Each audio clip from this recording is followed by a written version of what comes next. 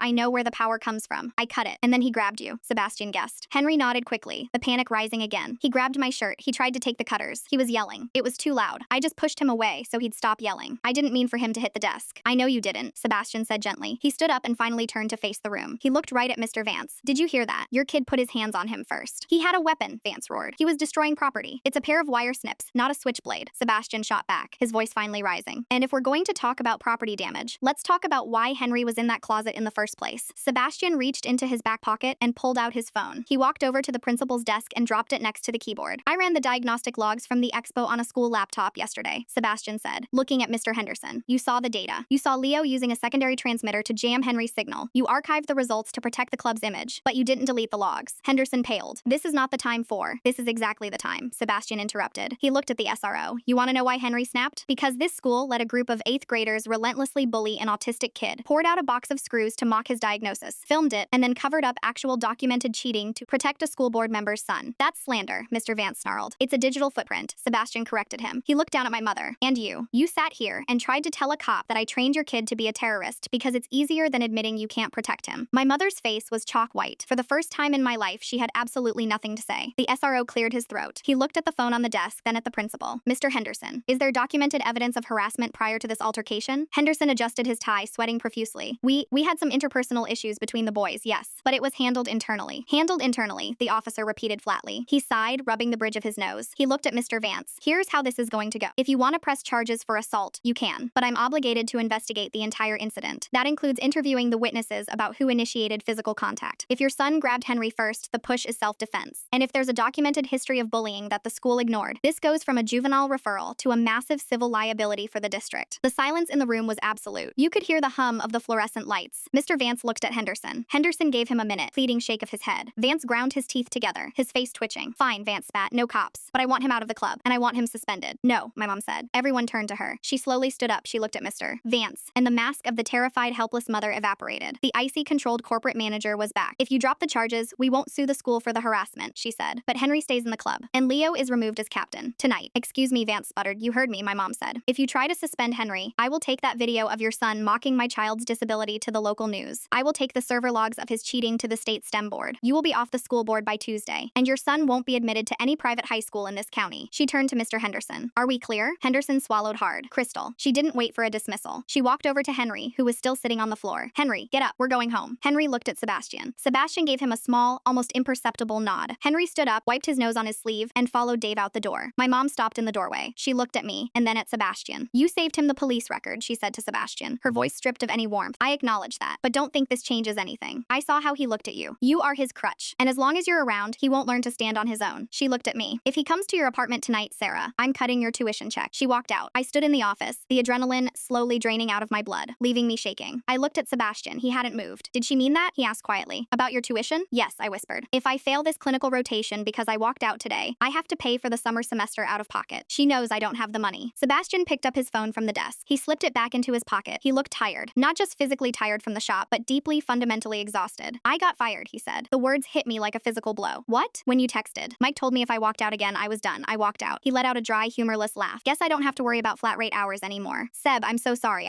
Don't. He held up a hand. It's fine. It's just a job. I'll find another garage. He rubbed his face with both hands, smearing the grease slightly across his cheek. He looked at the empty chair where Henry had been sitting. She's right about one thing, he said softly. Don't say that. She is, Sarah. I am a crutch. He turned to look at me, and his eyes were hollow. I stepped in because I couldn't stand watching him get crushed, but I can't protect him from her, and I can't protect him from the school. Every time I try, it just makes the fallout worse for him. And now she's using your education as collateral. We'll figure it out. I stepped toward him, reaching for his arms. I'll take out a loan. We can know, he said, stepping back. He didn't let me touch him. You aren't dropping out of nursing school because of me. You aren't going into debt because your mother hates my guts. Sebastian, please. I told you I wasn't going anywhere, he said, his voice thick. But I think I'm the problem right now. Your mom needs a villain to blame, and as long as I'm here, she's going to use me to justify punishing him. He walked past me, heading for the door. Where are you going? I asked, my voice cracking. He stopped with his hand on the frame. I've got to go clean out my toolbox. Mike wants me out by 5. I watched him walk down the hallway of the administrative suite. The heavy glass doors of the school closed behind him with a dull thud. For a second, I couldn't move. My mom's threat was ringing in my ears. My tuition, the summer semester, the thousands of dollars I needed to finish my degree. She knew exactly where my breaking point was, and she had just put her finger right on the scale. Then I remembered Henry sitting in the corner with his hands over his ears, drowning in a panic attack, and Sebastian crouching next to him. Sebastian hadn't cared about the cops, the principal, or the screaming dad. He only cared about the 10-gauge steel. He only cared about Henry. I turned around, walked back into the principal's office, and picked up my pen from the linoleum floor. My mom was still standing there, watching me. She looked victorious, like she had just successfully closed a hostile merger. I'm going to the financial aid office tomorrow, I told her, my voice perfectly steady. I'll take out the loans. Keep your check. Her smug expression cracked. Sarah, don't be an idiot. You'll be in debt for years. I'd rather owe the bank than owe you, I said. And if you try to keep Henry away from me, I will tell his therapist exactly what happened in this room today. I will tell her how you used his meltdown as leverage to protect your own ego. Let's see how that plays in his custody and care plan. I didn't wait for her to answer. I walked out, breaking into a run the second I hit the parking lot. Sebastian's truck was already pulling out of the visitor space. I ran right into the middle of the lane and held up my hands. He slammed on the brakes, the Tacoma lurching to a halt inches from my knees. He rolled down the window, looking furious and terrified at the same time. Are you crazy? Get in the car. I pulled the passenger door open and climbed in. I didn't put my seatbelt on right away. I just looked at him. I'm taking out student loans, I said, breathing hard. I told her to keep her money. She doesn't own me, and she doesn't own Henry. Sebastian just stared at me. His hands were gripping the steering wheel so hard his knuckles were white. Sarah, you don't have to do that. I already did it, I said. Drive to the shop. We have a toolbox to pack. He let out a long, slow breath, resting his forehead against the steering wheel for a second. When he looked up, the hollow, defeated look in his eyes was gone. We drove to Mike's auto in total silence. When we got there, Mike was waiting in the bay. He was a red-faced man who always smelled like cheap cigars and stale coffee, and he looked incredibly satisfied to be firing someone. Toolbox is over there, Mike grunted, pointing to the corner. You got 30 minutes. Leave the shop rags. They belong to me. Sebastian didn't say a word to him. He just walked over to his massive 60-pound rolling steel chest. I grabbed an empty cardboard box from the recycling bin and started helping him clear